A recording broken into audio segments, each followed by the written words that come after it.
Hey friends, I'm back.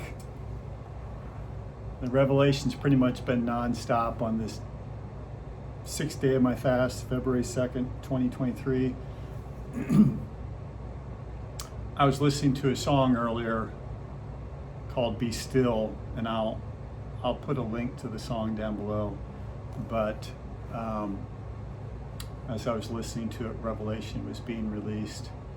And it's in Psalm 46, right? Be still and know that I'm God. Psalm 46, verse 10. Psalm 46 is speaking of abiding in the secret place. In the midst of the beginning of sorrows and the great tribulation, David saw into the future, and he saw this. David lived in the secret place, and he was privileged. He was a prophet, and he was privileged to see a lot of things in the future. And this is something he saw, and so I'm just going to release out of this spontaneously, and I'll just open with Psalm 46, and I may release some as I'm going through it. God is our refuge and strength. And I'll just say something real quick. In Deuteronomy chapter 33, verse 27, it says, God is our refuge, and underneath are the everlasting arms. So if underneath are the everlasting arms, what's the refuge? It's his hands, okay? It's his hands. That is the secret place. Those are the eternal paths of mercy and truth. When we're walking on the paths of mercy and truth, yoked to Christ, on those paths, we're walking into the Father's heart. We're walking on his hands, coming towards him, entering into him before his face. And so I've released a lot on that in the past, but you can see this if you look at Psalm 89 verse 13, where he is presenting his hands. He said, strong is your hand, high is your right hand. Righteousness and judgment are the foundation of your throne, or habitation of your throne. Mercy and truth shall go before your face.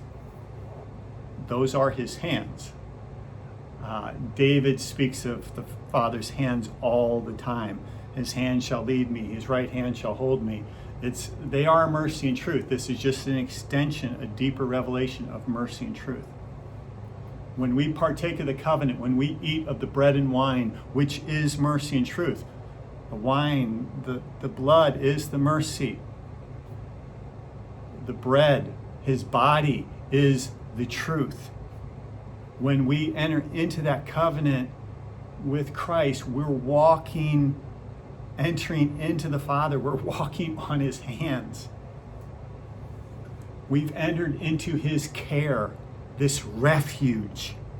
Whereas David says in Psalm 138, he shall stretch forth his hand against the wrath of my enemies, and his right hand of truth shall save me. David speaks of this all the time. Psalm 139, he says, even there your hand shall lead me, your right hand shall hold me. And so you see how beautiful this is. If we enter into this covenant and we live in this place, we're in the Father's care. We're in this refuge where we are the apple of his eye. That means we're so close to him that he can see his reflection in our eye. And he cares for us there. We're special to him because we are pursuing him in love to live in this place, and he takes special care. We are peculiar to him when we do that. Not just like any lukewarm Christian or out-of-court Christian that oh yeah, I made Jesus my Lord, but I basically live in the world and I'm not in pursuit of him. Like, lay it all down, turn away from the things of this world, the desires of this world, come out from among them and be ye separate. No, you're not afforded that protection if you live like that. You can't expect to go through the beginning of sorrows and tribulation and it not, you don't have protection in it if you don't live in this place. The covenant is to live in this place. The covenant is to live in the secret place, in the Father's care, in his hands. And so this is Psalm 46. God is our refuge and strength, a very present help. He's right there. We're there. We're right there. A very present help in need. Therefore, we shall not fear. Perfect love casts out fear. Because here in his hands, we are rooted and grounded in love. There is no fear there. When you know, because when you're abiding there, you know. We can live in this place 24/7 as we engage his mercy, as we're in thanksgiving and praise. We're praising him for that sacrifice, right? For the blood, right? And we're just communing with him. We're receiving revelation because our ear is ever inclined. And we're meditating on him throughout the day. And he's releasing revelation. And we just abide there. We can abide there all the time. It's not something we just go into our prayer closet. It's this prayer all day long. It's not prayer. It's not always requesting, right? It's just talking with him. It's fellowshipping with him. It's praising him. It's, right? It's all that. And did you know that tongues actually does both of those things? It praises and prayer together. It actually joins the two altars, the brazen altar of the cross and the golden altar of incense. Paul says that speaking in tongues is giving thanks well. He also says speaking in tongues is praying, right? It's praying in the Spirit. So it's joining these two altars. It's abiding in the secret place. You know, he gave us that till we come to maturity. When we first get born again, we don't necessarily know how to abide in the secret place, but he gave us a provision for that. And so, you know, there's times when whatever, you know, you just speak in tongues, right? And he's bringing you there. He's bringing you into that place. Paul said, I pray in tongues more than you all. And so that's, hopefully that revelation helps you engage that more. Because that's the secret place, abiding at the altars. That's true worship. What's worship? It's offering yourself up upon the altar. It's the sacrifice that's offered on the altars. David in Psalm 84 says, how beloved are your tabernacles, O Lord of hosts. He's talking about us. We're his tabernacles. Where's the house that you build unto me? Where's the place of my rest? Where's that tabernacle? Where's that house you're building for me?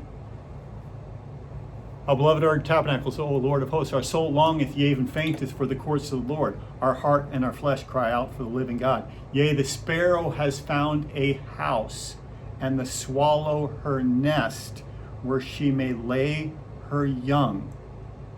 It's the birthing place. Even thine altars, O Lord of hosts, my King and my God.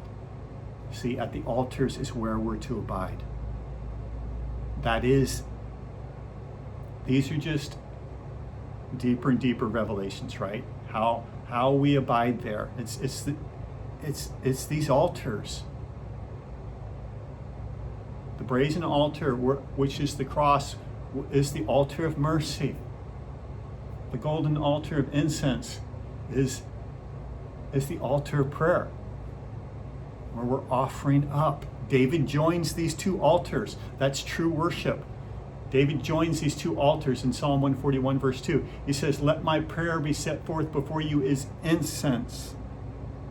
golden altar of incense, and the lifting of my hands as the evening sacrifice. The evening sacrifice. Christ was slain in the evening as the lamb slain.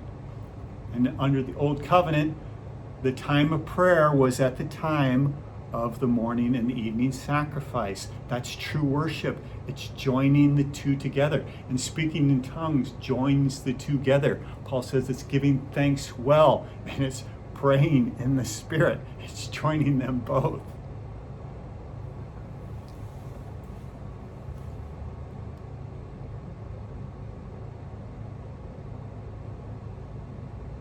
And what's in the midst of those two altars? The golden lampstand, bringing forth the revelation of the Father's face, of that revelation of his love into our hearts. While we're doing that, you see that? There's the revelation coming forth. There's the revelation coming forth. And then that's part of our prayer, is offering up, right? Yes, Lord, that revelation, that is who I am. Yes, I step into that. I agree with that. That's a confession of my faith being offered up at the golden altar of incense. But you got to live in a place of communion. You can't live in that place of communion if you're in the world. If you're more entertained by the world than you are by him. What is more entertaining? I mean, how the creator of all things and the revelation he releases?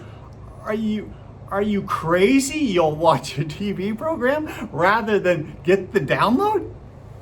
Now, if you're given to TV, you're not going to get the downloads, probably. You're just not. He releases it to those he's intimate with and that are seeking him with all their heart. He releases the secret things to those that are like, Father, yes, my ears incline. Speak, Lord. But if you're zoomed to the TV and you're just receiving all the demonic demons coming out, you're defiled. You're desiring that more than you are to be with him. And so learn, if you'll give yourself, the revelation will come. But you got to give yourself. It's not going to be like instant. You got to show, no, I want you, God. And maybe, honestly, this desire has been in me so strong for so long that it's hard for me to relate to people that, right, are comfortably numb. But the Lord, he let me experience it for a month or two. I was like, oh, that's what it's like not to have that desire for you. And I just, like the desire kind of went away, and he let me taste it because, I couldn't relate. I'm like, what's your problem, people? What is better than seeking him and knowing him who created all things? I mean, what is more magnificent to hear that voice, to come to know him, to be transfigured into his image? He is love, and yet we're seeking to have our desires filled out here. It's insane. It is insanity. It's vanity. It's laying with Jezebel, and she's defiling you. That's the whole purpose of the spirit of this world. It is the spirit of Antichrist, to pull you out of intimacy so you have no real power and authority. You're not living from heaven and on earth and bringing heaven to earth. It's the snare of the fowler, so you can't ascend into the heavenlies. You were created to ascend and live from there and bring heaven to earth. But you can't do that when you're defiled, when you're naked of not abiding in him. Where Jezebel has stripped you naked because you lay with the world.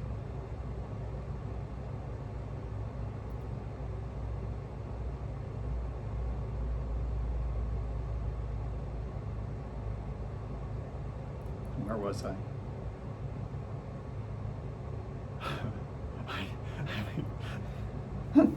I haven't got very far in Psalm 46.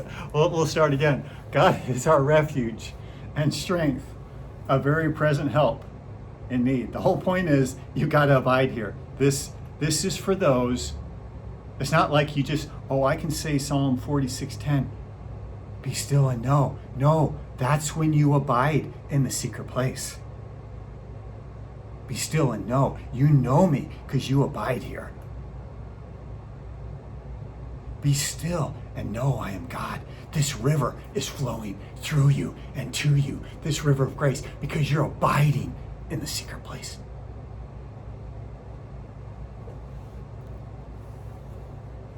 Be still and know. Be still and know. God is our refuge and strength, a very present help in need. Therefore we shall not fear.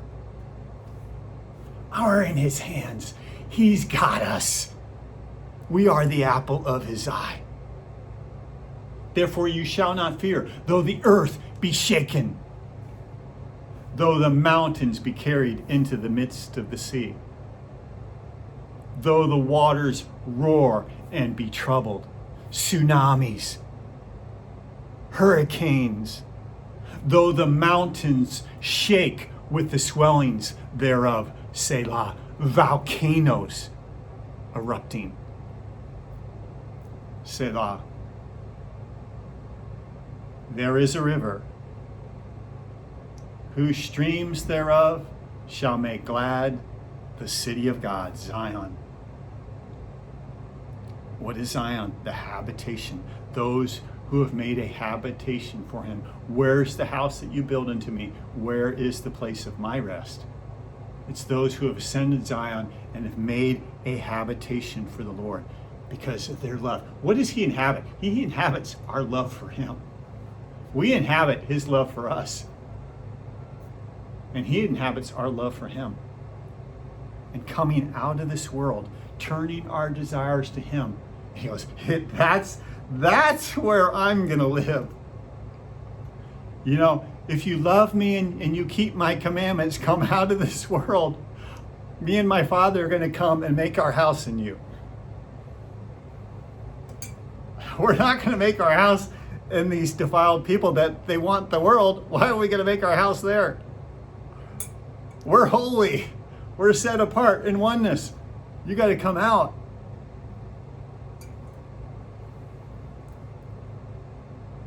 Though the earth be shaken, though the mountains be carried into the midst of the sea, though the waters roar and be troubled, though the mountains shake with the swellings thereof, Selah. There is a river. This river's the river flowing from the throne, because that's where you are when you dwell at the secret place. You're before the throne. There is a river. This river is the pure crystal. It's the river of grace. And you've surrendered. You've laid it down. And in your weakness, you are made strong. He pours out that river into those of the poor and the contrite spirit who tremble at my word. That river flows into you. There is a river whose streams thereof shall make glad the city of God, Zion. The holy place, the holy place, the holiest of all. The holy place of the tabernacles. We are the tabernacles. The holy place of the tabernacles of the Most High. They've made a house for me. And I pour my grace into them. Listen to this. So Jesus in John chapter 7,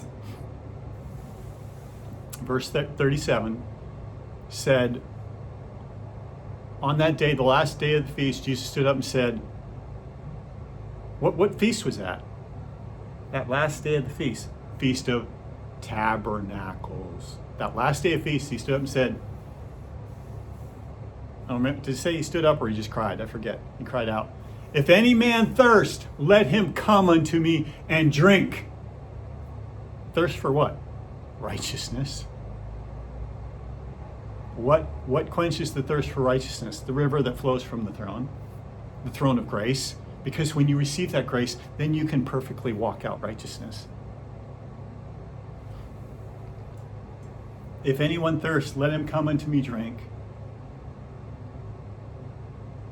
He that believeth on me, As the scripture said, out of his belly shall flow rivers of living water. Rivers of living water. Those rivers, the river of grace, the Spirit of grace that flows from the throne to those who abide in the secret place. This, he spoke of this Spirit, which was not yet given, but it's that Spirit of grace that flows into those who are surrendered. My grace is sufficient for you, for my strength, it's the Greek word dunamis, my power is made perfect in weakness. Just be still. Boom, here comes the river. No. I've got it. There is a river whose streams thereof shall make glad the city of God, the holy place, holiest of all of the tabernacles of the Most High. They've made their house there. They're living in Him and He's in them. The holy place of the tabernacles of the Most High. Remember, Jesus stood up on the Feast of Tabernacles and said this. The holy place of the tabernacles of the Most High. God is in the midst of us. God is in the midst of her, Zion, who have made the habitation for Him. God is in the midst of her. She shall not be moved. God shall help her. My strength is, my power is made perfect in weakness. God shall help her, and that right early. Listen to this. This is the tribulation. The kingdoms were moved.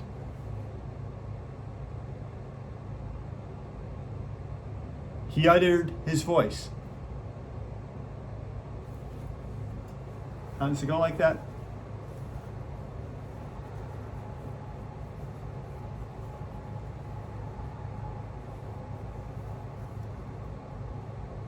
The kingdoms were moved. That doesn't sound right. Kingdoms were moved. Let's look at it real quick. I think that's right, but let's see.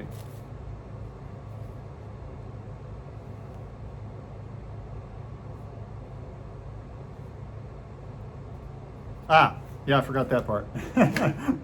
I knew I was missing something. It says, the heathen raged, the kingdoms were moved. There you go. The kings of the earth. The heathen raged, the kingdoms were moved. He uttered his voice, the earth melted. Melted at what? His face? His presence? Because it's in you. It's in you. The heathen raged. The kingdoms were moved. He uttered his voice. The earth melted. We see this in Psalm 64. Oh, that thou wouldest rend the heavens and come down, that the mountains may flow down at your presence, at your face. The mountains flow down at your presence, at your face.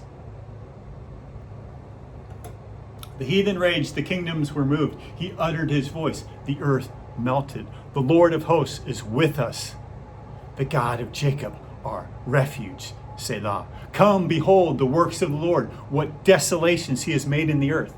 This is in this time period, folks. What desolations he has made in the earth. He maketh the wars to cease unto the end of the earth. He breaketh the bow and cutteth the spear in sunder. He burneth the chariot in the fire. Be still and know. It's in this place. This river is flowing into you and out of you. The power of his love. You're in his hands. He's got you. You're in the refuge. You're in the fortress. You're the apple of his eye. Be still and know that I am God. Elohim.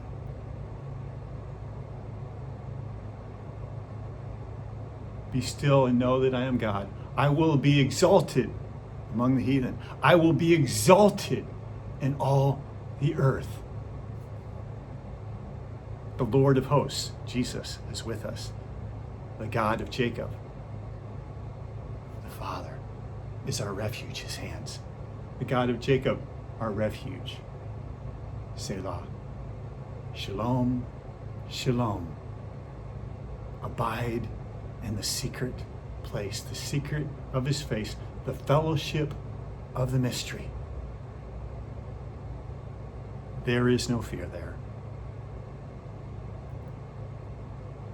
Perfect peace. Be still and know.